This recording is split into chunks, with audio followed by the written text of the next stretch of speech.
Okay. ఇప్పుడు నువ్వు ఇందాక చెప్పావు ఎవరు పట్టించుకోరు మన దగ్గర మనీ లేకపోతే అని అవును, ఇది చెప్పేసి. మాత్రం పక్కా. కొంతమంది ఎలా ఉన్నారంటే ఇప్పుడు ప్రెజెంట్ సిచ్యువేషన్ ఈ సోషల్ మీడియాలో ఫేమ్ అవుతున్న వాళ్ళని ఒకప్పుడు తిట్టేవాళ్ళు ఇప్పుడు దగ్గరికి తీసుకుంటున్నారు అందరూ ఎలా మాట్లాడాలండి.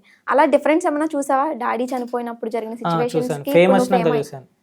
ఎలా ఫేమ్ ఎలా వచ్చినాక పలకరిస్తారు చూసాను. వాళ్ళు? ఇప్పుడు నలుగురు గుర్తుపడుతూ నలుగురికి తెలుస్తుంది కదా బయట, సమాజంలో కొంచెం తెలిసినా కదా బయట, అప్పుడు వీడు మా ఓడు రా బాయ్, వీడు మా అల్లుడు అవుతాడు, వీడు మా అన్న అవుతాడు, అట్లా చెప్పుకుంటారు. మీ ఊర్లో ఎవరు లేరా నువ్వు తప్ప ఇలా కొంచెం ఫేమ్ అయిన వాళ్ళు? ఉన్నారు, అచ్చుతున్నాను అన్న.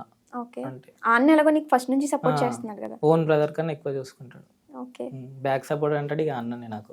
మధ్యలో ఎప్పుడైనా ఏదైనా గొడవలు చిన్న చిన్న చిరాకులు వచ్చినప్పుడు అసలు నీకు కంటెంట్ చెప్పిందే నేను, అట్లా స్టార్ట్ చేయమని ఏమన్నాడు? చెప్పిందే నేను, కోపానికి వస్తాడు, నార్మల్ గా ఏమన్నా కోపానికి వస్తాడు, మళ్ళా తర్వాత కూల్ అయిపోయి బయటకు తీసుకుపోయి ఈ కంటెంట్ గురించి అయితే ఏమంటావు? నా వల్ల నువ్వు పైకి వచ్చావు అది ఏం టాపికే రాదు అసలు మా ఇద్దరి మధ్యలో, నా వల్ల నువ్వు పైకి వచ్చావు అనే టాపికే రాదు.